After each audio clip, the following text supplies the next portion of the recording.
To జేహో success మంత్ర. ఇవాళ మనతో పాటు రీసెర్చ్ సైంటిస్ట్ అలాగే soft skills trainer Riya Syed గారు ఉన్నారు. మరి ఆయన అడిగి ఇవాళ టాపిక్ ఏంటో మాట్లాడుకుందాం. నమస్తే సార్.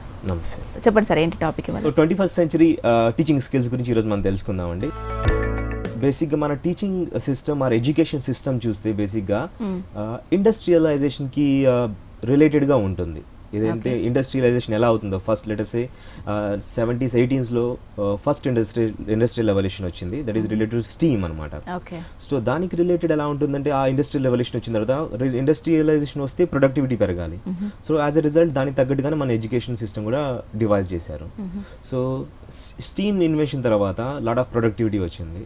దాని తర్వాత సెకండ్ ఇండస్ట్రియల్ రెవల్యూషన్ ఏమవుతుందంటే, it is nothing but electricity. Electricity ఒక్కసారిగా వచ్చేసిన తర్వాత మళ్ళీ ఇండస్ట్రియలైజేషన్ అనేది ఆల్మోస్ట్ 2 to 3 fold పెరిగిపోయింది. సో దాని తర్వాత థర్డ్ ఇండస్ట్రియల్ రెవల్యూషన్ ఏమొచ్చిందంటే internet, computers. Basically let us say 1930s నుంచి 1950s నుంచి we can say computers have been really rampant in the education system and the whole world also. So దాని తగ్గట్టుగానే కూడా మన ఎడ్యుకేషన్ సిస్టమ్ ఎవాల్వ్ అయిందంటే కాలేదు. What is the fourth and current industrial revolution? It is nothing but AI, artificial intelligence, machine learning, virtual reality, augmented reality. So ఇదంతా current industrial revolution అనమాట. మీరు చూసినట్లయితే ఫస్ట్ ఇండస్ట్రియల్ రెవల్యూషన్ నుంచి, that is on steam నుంచి current AI, that is fourth industrial revolution వరకు education system అలానే ఉంది. Education basic need అనేది అలానే ఉంది. బట్ దానికి ఎడ్యుకేషన్ సిస్టమ్ ఎలా ఉందో దాని దగ్గర టీచర్స్ కూడా అలానే ఉన్నారు. బట్ ఇప్పుడు కరెంట్ ఇండస్ట్రియల్ రెవల్యూషన్లో ఏఐ, ఆగ్మెంటెడ్ రియాలిటీ, మషీన్ లెర్నింగ్లో imbibe new skills and new technology. Especially మన జనరేషన్ కూడా మారిపోతుంది. ఈ ట్రెండ్ కనుక చూసినట్టయితే మొత్తం the whole scenario is getting change. Similarly దాని తగ్గట్టుగా మన స్టూడెంట్స్ కూడా దాని తగ్గట్టుగా మనం అప్డేట్ అవుతుండాలి. స్టూడెంట్ అప్డేట్ అవ్వాలంటే వాళ్ళకి ఎవరికి గైడింగ్ ఫిలాసఫీ వాళ్ళకి ఇచ్చేది టీచర్స్ ఉండాలి. సో బేసికల్లీ గురు అంటే ఏంటి? As per the ancient definition, గు అంటే అజ్ఞానం, రు అంటే తీసేసేవాడు, అంటే మనలో ఉన్న అజ్ఞానాన్ని తీసేవాడే గురువు అనమాట. The one who dispels the darkness of ignorance is nothing but గురువు అంటాం. సో అట్లాంటిది 21st సెంచరీలో ఒక గురువు role, teacher role becoming really challenge, right? And then students are getting really smart, right? And then teacher చెప్పకముందే వాళ్ళు చదువుకుంటున్నారు, వాళ్ళు టెక్స్ట్ బుక్ చూసేసుకుంటున్నారు, వెబ్సైట్ ఓపెన్ చేసేసి ఖాన్ అకాడమీలో చూస్తున్నారు, లేకపోతే గూగుల్లో యానిమేషన్ చూసేస్తున్నారు. సో ఇలాంటి సినారియోలో teachers need to be really smart. ఒక బోర్డ్ మీద ఒక చాక్ పీస్ తీసుకొని, నా ఈరోజు మనం చెప్పుకునే బోయ్ లెసన్ ఇది అంటే, నా students are not going to listen. Chalk and talk days have gone. స్టూడెంట్స్కి యాక్చువల్గా టీచర్స్ అవసరం లేదు. You heard me right. యాక్చువల్గా see whatever the textbook content chapters is there, Khan Academy ఉంది, మీకు తెలిసే ఉంటుంది. తర్వాత బైజూస్ యాప్ అని కొత్త వస్తుంది. వాళ్ళ సబ్జెక్ట్ మొత్తం ఇంటర్నెట్లో దొరుకుతుంది, యానిమేషన్ దొరుకుతుంది. జనరల్గా మనం టీచ్ చేసిన దానికంటే ఏదైనా యానిమేషన్ చూపిస్తే స్టూడెంట్స్కి బాగా గుర్తుంటుంది. సో అలాంటి ఇన్ఫర్మేషన్ అంతా నెట్లో ఉంది. సో టీచర్ ఓన్లీ టీచ్ చేయటమేనా లెసన్స్, ఆర్ ఇంకేమైనా ఉందా? So what I would suggest is the basic role of a teacher is nowadays not to only teach what is the content in the textbook, rather to inspire them, motivate them, guide them, influence them in a right direction. Right? Only Newton's laws of motion textbook లోనే చెప్తే కాకుండా వాళ్ళని ఎలా drive చేయాలి, వాళ్ళని ఎలా motivate చేయాలి, ఒక న్యూటన్స్ లా కొత్తది వాళ్ళు కనుక్కునేటట్టు వాళ్ళని ఇండిపెండెంట్గా ఎలా థింక్ చేసేటట్టు చేయాలి, right? How to motivate them, not only giving motivation externally, but ఎన్నాళ్ళని మనం మోటివేట్ చేస్తాం. We should make the students self motivated, self drive ఉండేటట్టు టీచర్ వాళ్ళని డ్రైవ్ చేయాలి. That is what is going to be really challenging task. I think if any teacher imbibe these kind of skill set, I think definitely they are going to succeed in their career. And okay, మీరు చెప్పిన దాన్ని బట్టి చూసుకుంటే జనరల్గా ఇప్పుడు జరుగుతున్నది కూడా అదే.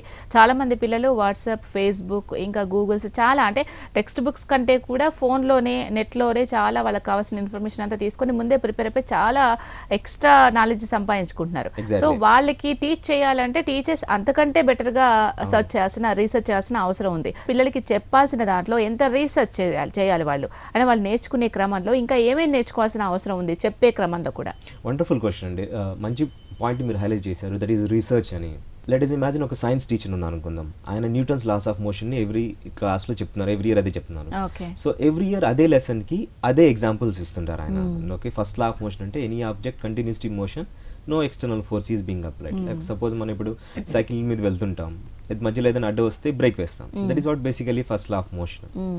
ఒక టీచర్ కనుక లాస్ట్ 2 years నుంచి 3 years నుంచి ఇదే గనక రిపీట్ చేస్తుంటే ఇదే example, I think it's high time the teacher need to change his methodology. He has to do research. ప్రతి ఇయర్ మన చుట్టుపక్కల జరిగే ఇన్వెన్షన్స్లో లెటసే నాసా కానీ ఇస్రో కానీ చాలా రీసెర్చ్ జరుగుతుంది సైన్స్లో కానీ.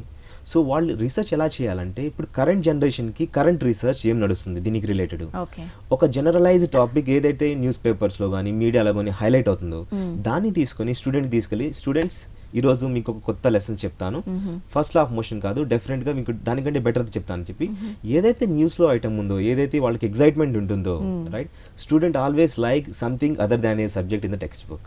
Let us say gravitational force Newton కనుక్కున్నారు. యాపిల్ కింద పడ్డప్పుడు కింద ఎందుకు పడింది అది పైకి ఎందుకు వెళ్ళదు అని క్వశ్చన్ అడుగు. That's how that actually led to the discovery of gravitation force. So మనం అదే యాపిల్ ఎగ్జాంపుల్ ఇస్తాం, అదే న్యూటన్కి ఇస్తాం, అదే చెట్టు ఇస్తాం. బట్ అలా కాకుండా బేసికల్గా ఒక రాకెట్ పైకి వెళ్తుంది అంటే ఒక రాకెట్ పైకి వెళ్ళాలంటే it has to work against the gravitation force definitely. Okay, మనం ఇప్పుడు చైర్లో కూర్చొని ఉన్నాం రైట్, మన చైర్లో కూర్చున్నాం అంటే మనకు ఈక్వల్ కింద నుంచి గ్రావిటేషన్ ఫోర్స్ పైకి పుష్ చేస్తేనే థర్డ్ లా ఆఫ్ మోషన్లో మనం దీని మీద కూర్చోగలుగుతున్నాం. అదే గ్రావిటేషన్ ఫోర్స్ ఉంటే కింద పడిపోతాం. So something new thing that is currently happening around the world. If you connect them and then explain them, give the example, I think student definitely going to get excited. They get motivated. That paves the way for their better future. ఒక scientist అవ్వడానికి, ఒక researcher అవ్వడానికి, లేకపోతే ఒక engineer అవ్వడానికి. So you have to be A teacher, have to give a clear and vivid picture of what is the topic and do enough research. Present statistics ఏ యూనివర్సిటీలో దీనికి రిలేటెడ్ కొత్తగా రీసెర్చ్ నడిచింది, ఏ యూనివర్సిటీ ఆ సైంటిస్ట్ పేరేంటి, వీలైతే ఆ కటింగ్ తెచ్చేసి ఒక పీపీటీ పెట్టేసి వాళ్ళకి చూపిస్తే ఇట్ మోటివేట్స్ దెమ్. రైట్, మీకు చిన్నప్పుడు అబ్దుల్ కలాం సైంటిస్ట్ అవ్వడానికి ఒక ఘటన ఏంటంటే వాళ్ళ టీచర్ ఒక పక్షి ఎగురుతున్న ఒక విషయాన్ని ఆయన చాలా కళ్ళకు కట్టినట్టు చూపించారంట. అది చూసి ఆయన ఇన్స్పైర్ అయ్యి he became aeronautical scientist. So అట్లా మనం ఒక్క స్టూడెంట్ అయినా ఎగ్జైట్ చేయగలిగితే I think a teacher's role would be really perfect in the current scenario అనిపిస్తుంది నాకు. 20th centuryలో ఉన్న టీచింగ్ స్కిల్స్కి ఇప్పుడు ఉండాల్సిన టీచింగ్ స్కిల్స్కి డిఫరెన్స్ చెప్పండి. వండర్ఫుల్ అండి. 20th centuryలో ఉండాల్సిన స్కిల్స్ మీకు ఇంతకుముందు చెప్పినట్టు చాక్ అండ్ టాక్ మనం చూసుకునే ఉంటాం. టిపికల్ ఎడ్యుకేషన్ సిస్టంలో మనం చదువుకున్నప్పుడు బోర్డు మీద టీచర్ వెళ్ళి చాక్ పీస్తో ఎక్స్ప్లెయిన్ చేసి అండ్ దెన్ ఉన్నది చెప్పేసి వచ్చేస్తారు క్వశ్చన్ అడిగి. బట్ 21st centuryలో కుదరదండి. You have to learn imbibe new skills. బేసికల్గా మన జనరేషన్ అంతా ఆర్ లాస్ట్ జనరేషన్ అంతా డిజిటల్ ఇమిగ్రెంట్స్. అంటే మనం డిజిటల్ వరల్డ్ నుంచి వలస వచ్చాం. But present world present generation is digital native. వాళ్ళకి ఇదే డిజిటల్ నేటివ్ అనమాట, వాళ్ళకి ఇది own village kind of thing. In such kind of scenario I think we need to imbibe new skills. ఎలా చేయాలి, ఏంటి చేయాలి? First of all a teacher has to be very good communicator అండి. He has to communicate what he wants to అనేది క్లియర్గా ఉండాలి right. And then not only that he should paint the picture of the what he is teaching. Okay, ఒక picture paint చేయాలి వాళ్ళ కళ్ళ ముందు. ఆ రియల్లీ వర్చువల్ వరల్డ్ని ఆవిష్కరించాలి, ఇది నిజంగా జరుగుతున్నట్టు. He should be a good story teller basically. ఒక చిన్న ఎగ్జాంపుల్ అంటే ఇప్పుడు న్యూటన్స్ 3 law of motions ఉన్నాయి. Suppose if I become a science teacher, how I would teach is in fact I will ask the students to imagine they are riding అనే bicycle. సో వాళ్ళు bicycle వెళ్తుంటే ఒక పెద్ద రాయి, huge rock came into the way. So what the student has to do? He has to apply the brake. So brake apply చేయగానే cycle will come to a halt. Now he'll get down and try to push the huge rock. ఎంత దూరం పోతుంది? Definitely 1 inch కూడా పోతుంది, ఎందుకంటే చాలా పెద్ద rock. This guy is a small guy. So that way at side నుంచి ఒక ఎలిఫెంట్ పోతుంది. ఎలిఫెంట్ పోతుంటే he took the assistance of the elephant, requested, could you please help me out? అంటే yes I will. So what this elephant has, it came forward, pushed the huge rock with its trunk. ఆ huge rock వెళ్ళి ఆ trunk కొట్టేసరికి ఎక్కడ వెళ్ళింది? ఒక swing, ఊయల అంటాం కదా. సో వెళ్ళి దాంట్లో పడిపోయి so one side second side move అవుతుంది. సో స్టూడెంట్స్కి నేను ఇది చెప్తాను. First I last them, would you like to listen to your story? Then say definitely. Stories చెప్పడం అంటే వింటాం అంటే రెండు ఇంట్రెస్ట్ వాళ్ళకి, చెప్పడం ఇంట్రెస్ట్, వింటాం కూడా interest. So naturally they get excited. Okay, story మనం సైన్స్ కాదు ఈరోజు ఆర్ట్స్ ఏదో సంథింగ్ వినబోతున్నాం, they get excited. We need to give that initial spark. So I tell now students ఈ స్టోరీ మొత్తం చెప్పిన తర్వాత, students you learn the Newton's 3 law of motion. And say, how can? So first law of motion, any object continues to be in motion as long as no external force is being applied. So cycle మీద move అవుతుంది, break apply చేస్తాం, external force ఆగిపోయింది. First law of motion. So you know that. So students say, thank you, sir. The second law of motion is force is directly proportional to mass and acceleration. Force ఎప్పుడైతే ఎక్కువ ఉంటుందో acceleration కూడా ఎక్కువ దూరం వెళ్తుంది. Similarly అబ్బాయి force చాలా తక్కువ ఉంది కాబట్టి హ్యూజ్ రాక్ 1 ఇంచ్ డిస్టెన్సే వెళ్తుంది. అదే elephant huge force and if it can push it's with its trunk, how much distance go? It go for a long distance. So force is directly proportional to mass and acceleration. Force ఎప్పుడైతే ఎక్కువ ఉంటుందో acceleration కూడా ఎక్కువ దూరం కూడా వెళ్తుంది. Force తక్కువ అయితే యాక్సలరేషన్ తక్కువ ఉంటుంది. So is the second law of motion done? They'll say yes sir. So what is the third law of motion? Every action will have a equivalent reaction. Okay? Suppose ఈ huge rock వెళ్ళిపోయి దేంట్లో పడిపోయింది, swing లో పడిపోయింది. So swing ఎలా move అవుతుంది? One direction, other direction, one direction, other direction. So similarly, so action, reaction, action, reaction. So I would say students that we have learned this. Just mano definition ichi example ichesi repu malli exam lo rayamante, now student is not going to be in a receiving mode. I think we have to give more description, more examples, more discussion, more practical thing. So only classroom lone kaadu, మనం వాళ్ళని classroom నుంచి బయటికి తీసుకొచ్చి వాళ్ళకి real time examples చూపించింది. I think definitely we can inspire students అనిపిస్తుంది. Okay, మీరు చెప్పిన విధంగా చాలా మంది టీచింగ్లో కూడా ముఖ్యంగా చెప్పింది వింటే అది ఒకసారి రాస్తే ఖచ్చితంగా అది గుర్తుండిపోతుంది, మళ్ళీ ఒక్కసారి జస్ట్ ఎగ్జామ్కి వెళ్ళేటప్పుడు చదివితే సరిపోతుంది అంటారు. చాలా నిజం అది. సో మరి ఇప్పుడు టీచింగ్ స్కిల్స్లో అది ఎంతవరకు అప్లికబుల్ చేయొచ్చు అంటారు? వెరీ గుడ్ క్వశ్చన్ అండి. సి మనకు చెప్పింది ఒకసారి చదివితే మనం గుర్తుపెట్టుకోవాలి, వింటే అవుతుంది. బట్ జనరల్గా ఒక లెర్నింగ్ కర్వ్ అని ఉంటుంది. మనం ఏదైనా ఒక విషయాన్ని నేర్చుకుంటే వింటే విని నేర్చుకుంటే 30 minutesలో 100% రీటైన్ అవుతుంది. 30 minutes వరకు. తర్వాత 6 hours వరకు 70 to 80% రీటైన్ అవుతుంది. 1 day తర్వాత 60 to 70% ఉంటుంది. 10 days తర్వాత 40% ఉంటుంది. After 1 month will say actually you told something sir, you told something miss అంటారు. ఎందుకంటే మనం బ్రెయిన్ అనేది ఎలా ఉంటుందంటే షార్ట్ టర్మ్ మెమరీ నుంచి లాంగ్ టర్మ్ మెమరీ కన్వర్ట్ చేసుకోవాలి. ఫస్ట్ టైం విన్నప్పుడు మన బ్రెయిన్లో ప్రీ ఫ్రాంటల్ కార్టెక్స్ ఉంటుంది. అది అక్కడ న్యూరల్ ఫైరింగ్ జరిగి ఇన్ఫర్మేషన్ అక్కడే ఉంటుంది. దాన్ని మనం ఎప్పుడైతే రిపీట్ చేస్తామో అది మనకి హిప్పో క్యాంపస్లో లాంగ్ టర్మ్ మెమరీ లోకి వెళ్ళిపోతుంది. సపోజ్ ఇప్పుడు నన్ను ఎవరైనా నా పేరు అడిగారు, ఐల్ సే రియాజ్. మీ ఊరు ఏదంటారు, ఐల్ సే సంథింగ్, హైదరాబాద్ అంటాను. So these are all long term memory కదా. మనం ఇప్పుడు నైట్ టైం మిడ్ నైట్ అడిగినా చెప్తాం. జనగణ మనం పాడమంటే ఎప్పుడైనా పాడేస్తాం. వందే మాతరం అంటే, ఉప్పు కప్పు రంబు అంటే, ఇవన్నీ చిన్నప్పుడు నేర్చుకున్నాను. సో ఇవన్నీ మనకి ఎక్కడ ఉన్నాయి? హిప్పో క్యాంపస్, మనం మిడిల్ లే ఆఫ్ ద బ్రెయిన్లో ఉంటాయి. ఫస్ట్ టైం ఏదైతే ఎప్పుడు వింటామో అది ఓన్లీ ఫ్రంట్ వరకే ఉంటాయి. సో ఎప్పుడైతే మనం దీన్ని రిపీట్ చేస్తామో, repetition is the mother of memory అన్నాం. మన చిన్నప్పుడు జనగణం మనం ఒక్కసారి చదివామా? లేదు, మేడం మన చేత చాలాసార్లు రిపీట్ చేయించారు. టేబుల్స్ కూడా చాలాసార్లు రిపీట్ చేశారు. సో ఎన్నిసార్లు అయితే రిపీట్ చేస్తామో అప్పుడు మనం బెటర్గా న్యూరాన్స్ ఫస్ట్ టైం మనం చదివినప్పుడు ఇంత డిస్టెన్స్లో ఉంటాయి. సెకండ్ టైం చదివినప్పుడు దగ్గరికి వస్తాయి. థర్డ్ టైం చదివినప్పుడు దగ్గర వస్తాయి. 5th time, 6th time, 7th time they form a strong bond inside the memory. ఇవి ఎంతైతే స్ట్రాంగ్ కనెక్షన్ ఉంటుందో, సో ఎప్పుడైతే మనం రిపీట్ చేస్తామో ఆ న్యూరాన్స్ చాలా దగ్గరకు వచ్చి స్ట్రాంగ్ బాండ్ ని ఫార్మ్ చేస్తాయి. అవి స్ట్రాంగ్ బాండ్ ఎప్పుడైతే ఫార్మ్ అవుతాయో అవి మన హిప్పో క్యాంపస్ లాంగ్ టర్మ్ మెమరీలోకి ఇన్ఫర్మేషన్ వెళ్ళిపోతుంది. So that it retains for a longer time. So ఒక్కసారి చదివి మనం గుర్తుపెట్టుకోవాలంటే okay, there will be some blessed people, ఏకసంతగ్రాహి ఉంటారు. బట్ వాళ్ళు కూడా ఎవరైనా దీన్ని ఒక టేక్ ఇట్ యాజ్ గ్రాంటెడ్ కాకుండా we have to repeat and we have to recall in a right interval. That would be really beneficial for the students, even for the teachers also. మనం lessons చెప్పేటప్పుడు ఈ రోజు ఒక lesson చెప్తే next day ఇంకో lesson చెప్తారు. అలా కాకుండా నెక్స్ట్ డే లెసన్ చెప్పేటప్పుడు ఒక 5 minutes క్యూంకి సాస్ బి కభీ బహూతి, రేపటి ఎపిసోడ్ వ్యాలంటే ఏం చూపిస్తాడు, ఈ రోజు ఎపిసోడ్ 2 minutes చూపిస్తాడు రీక్యాప్.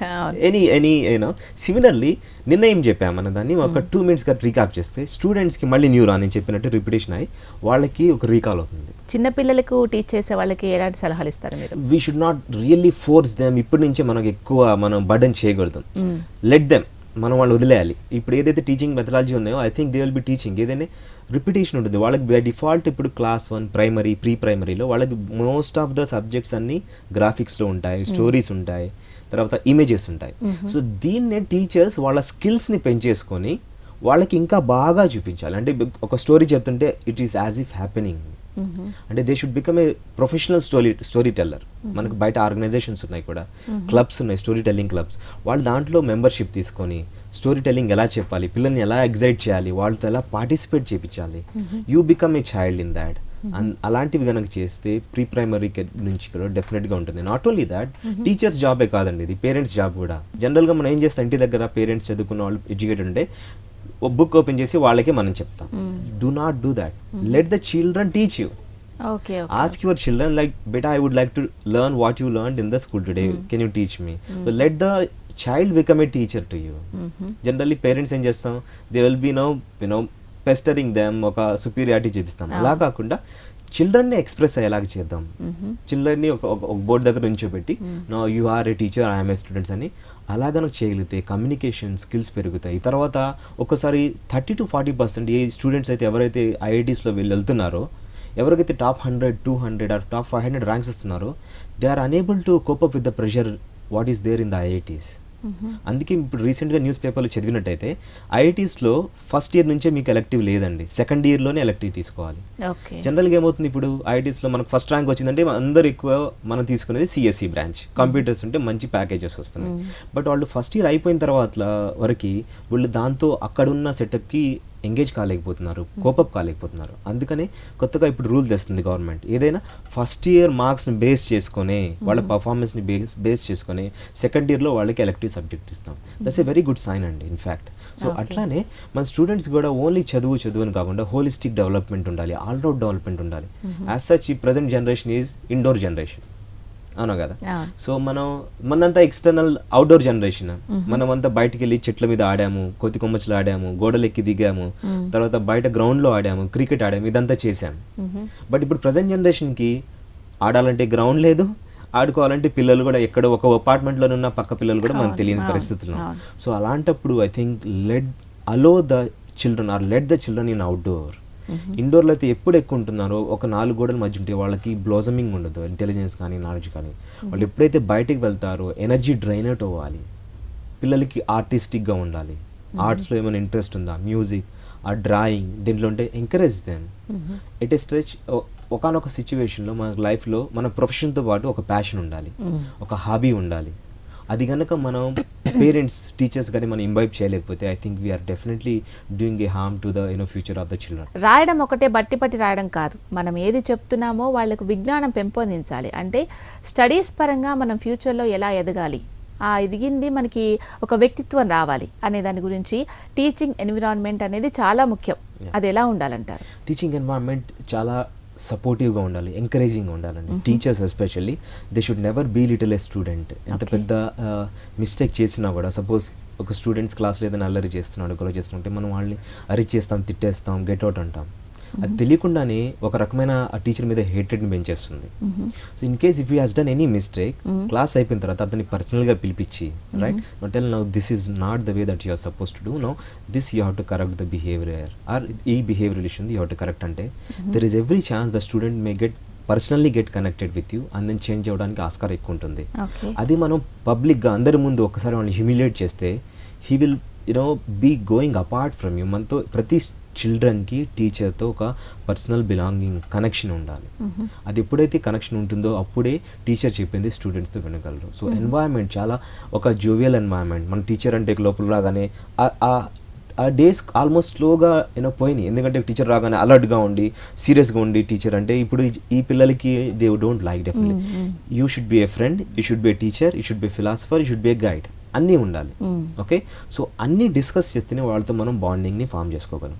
ఓకే, సో ఎన్వైరన్మెంట్ చాలా లైవ్లీగా, జాయ్ఫుల్గా, తర్వాత హ్యూమరస్గా ఉంటే స్టూడెంట్స్ త్వరగా మనతో కనెక్ట్ అవుతారు. నాట్ ఓన్లీ దాట్, మన క్లాస్ రూమ్ ఎన్వైరన్మెంట్ కూడా చాలా బాగుండాలండి. జనరల్గా మన క్లాస్ రూమ్ మనం చూసినట్టయితే ఇప్పుడు మోస్ట్ ఆఫ్ ద స్కూల్స్ ఇప్పుడు హార్ట్ ఆఫ్ ద సిటీలో ఉంటున్నాయి. వాళ్ళకి ఆక్సిజన్ దొరకట్లేదు, కావాల్సినంత పొల్యూషన్ ఉంటుంది. మన బ్రెయిన్ ఎప్పుడు బాగా పనిచేస్తుంది అంటే బ్రెయిన్కి ఎప్పుడైతే ఆక్సిజన్ సప్లై, బ్లడ్ సప్లై ఈ రెండు ఎంత బాగా ఉంటే మన బ్రెయిన్ అంత బాగా యాక్టివ్గా న్యూరాన్స్ బాగా ఫైరింగ్ జరుగుతుంది. లేదంటే బ్రెయిన్ కొద్దిగా లెథార్జిక్, ఒక డ్రౌజీ స్టేట్లో వెళ్ళిపోతుంది. సో అందుకని ఏం చేయాలంటే ప్రతి క్లాస్ రూమ్లో ఒక 3 ప్లాంట్స్, ఒకటి money plant, 2 areca, 3 mother in law stung. ఈ ప్లాంట్స్ నాసా వాళ్ళు రీసెర్చ్ చేశారు. ఏం చేశారంటే ఈ ప్లాంట్స్ ఆక్సిజన్ ఎక్కువ రిలీజ్ చేసి ఏవైతే క్లాస్ రూమ్లో ఉండే టాక్సిక్ గ్యాసెస్ని అవి అబ్జార్బ్ చేసేసుకుంటాయి. సో ఒక లెటర్స్ ఒక క్లాస్ రూమ్ ఉందంటే ఒక క్లాస్లో ఇట్లాంటి కార్నర్కి ఒక ప్లాంట్ పెట్టేస్తే దాని యొక్క నిర్వహణ బాధ్యత మళ్ళీ పిల్లలకి అప్పగిస్తే దే విల్ డెఫినెట్లీ ఫ్లోరిష్. వాళ్ళకి కావాల్సిన ఆక్సిజన్ బాగా పెరుగుతుంది, కాగ్నిషన్ బెటర్గా ఉంటుంది, and naturally they will be paying more attention to the teachers lessons అండి. And at the home also parents also provide a congenial atmosphere so that the children be very supportive, positive. వాళ్ళు question చేసే right ఉందా లేదా, కొంతమంది పిల్లలు ఏదైనా అడగగానే parents they will be shouting at them, అలాంటి కాకుండా ఒక సపోర్టివ్ ఎన్వైరన్మెంట్ కనుక మనం పెట్టుకుంటే I think definitely this will really pave the way for the bright future of the children. చాలా మంది పేరెంట్స్ అదే చేస్తూ ఉంటారు, స్కూల్ నుంచి రాగానే ఏం చేసావు చెప్పు అది ఇది అని చెప్పేసి, లేకపోతే నేను అడుగుతాను ఆన్సర్స్ చెప్పు అని. అలా కాకుండా ఈ ముగ్గురు కోఆర్డినేట్ చేసుకుంటేనే చాలా స్టూడెంట్ చాలా ఈజీగా, అంటే నేను చాలా సఫర్ అవుతున్నాను అలా కాకుండా చాలా ఈజీగా తన స్టడీని కంప్లీట్ చేయగలుగుతాడు, ఆడుతూ పాడుతూ అంటారు కదా, ఆ విధంగా. మరి ఈ ముగ్గురి కోఆర్డినేషన్ ఏ విధంగా ఉండాలంటారు? చాలా ఉండాలండి. ఇది ఇట్స్ లైక్ ఒక టిపికల్ ఎడ్యుకేషన్ సిస్టంలో ముగ్గురు స్టేక్ హోల్డర్స్ ఉంటారండి, ట్రయాంగిల్ అనమాట. Teachers, parents, children. ఈ మూడింటికి 100% కోఆర్డినేషన్ ఉండాలి. ఈ మూడింటి మధ్య కోఆర్డినేషన్ ఎప్పుడైతే లేదో, ఎప్పుడైనా గ్యాప్ వచ్చిందంటే ఐ థింక్ అల్టిమేట్గా ఎఫెక్ట్ అయ్యేదంటే ఇట్ ఈస్ చిల్డ్రన్, స్టూడెంటే ఎఫెక్ట్ అవుతారు. జనరల్గా ఇప్పుడు మీరు పీటీఎంస్ అని ఉంటాయి, పేరెంట్ టీచర్ మీటింగ్. కొంతమంది పీటీఎం మీటింగ్ వస్తుంటే పేరెంట్స్కి భయం ఉంటుంది, లేదంటే టీచర్స్ కన్నా భయం ఉంటుంది, వీళ్ళు ఏం అడుగుతారో వాళ్ళు ఏం అడుగుతారో. సో అలా కాకుండా పేరెంట్స్ కూడా first listen to the teachers in the PTMs. వాళ్ళ నుంచి కూర్చుని where my children is doing well, where he is not well, where is his strength, where is his weakness, మా సైడ్ నుంచి మేము తనకి ఇంప్రూవ్ చేయడానికి ఏం చేయాలని ఒక కంజీనియల్ హార్ట్ఫుల్ అట్మాస్ఫియర్ ఉండాలండి. So we should not see as enemies to each other. So అలా వల్ల చేసుకుంటే అల్టిమేట్గా సఫర్ అయ్యేది చిల్డ్రన్. సో మనకు అల్టిమేట్ గోల్ ఏంటి? Bright future of the child. So అలాంటప్పుడు పేరెంట్స్ కూడా టీచర్స్తో ఎక్స్ట్రీమ్ 100% కోఆర్డినేషన్ పెట్టుకోవాలి. నాట్ ఓన్లీ పేరెంట్స్, టీచర్స్ కూడా 100% వాళ్ళతో యాక్సెప్టెన్స్ ఉండాలి. సో ఎక్కడైనా మనకు తెలుసు జనరల్గా పర్సన్ టు పర్సన్ కొన్నిసార్లు ఎక్కడో మిస్అండర్స్టాండింగ్స్ ఉంటాయి. బట్ చిల్డ్రన్ దగ్గర వచ్చేసరికి అవన్నీ పర్సనల్ ఈగోస్ని, పర్సనల్ క్లాషెస్ని పక్కన పెట్టేసి మనం వాళ్ళ బెనిఫిట్ కోసం ఎక్స్ట్రీమ్లీ కోఆర్డినేట్ చేసుకోవాల్సిన 100% acceptance from parents to teachers, teachers to parents ఉంటే I think ultimately the children will be excelling in their careers or future and definitely. చాలా చక్కని విషయాలు మాకు తెలియజేశారు. థ్యాంక్ యూ సో మచ్ అండి. Thank you. నమస్తే. చూసాం కదండి, 21st సెంచరీ పిల్లలు చాలా అద్భుతమైన పిల్లలండి, చాలా హైపర్ యాక్టివ్. వాళ్ళకు టీచ్ చేయాలంటే ఏ విధంగా టీచ్ చేస్తే వాళ్ళు ఇంకా బాగా అర్థం చేసుకోగలుగుతారు అనేవి రియా సయ్యద్ గారి మాటల్లో విన్నాం కదా. ఇది ఇవాల్టి జై హో సక్సెస్ మంత్ర. మరొక మంచి టాపిక్తో మళ్ళీ కలుద్దాం. చూస్తూనే ఉండండి HM TV.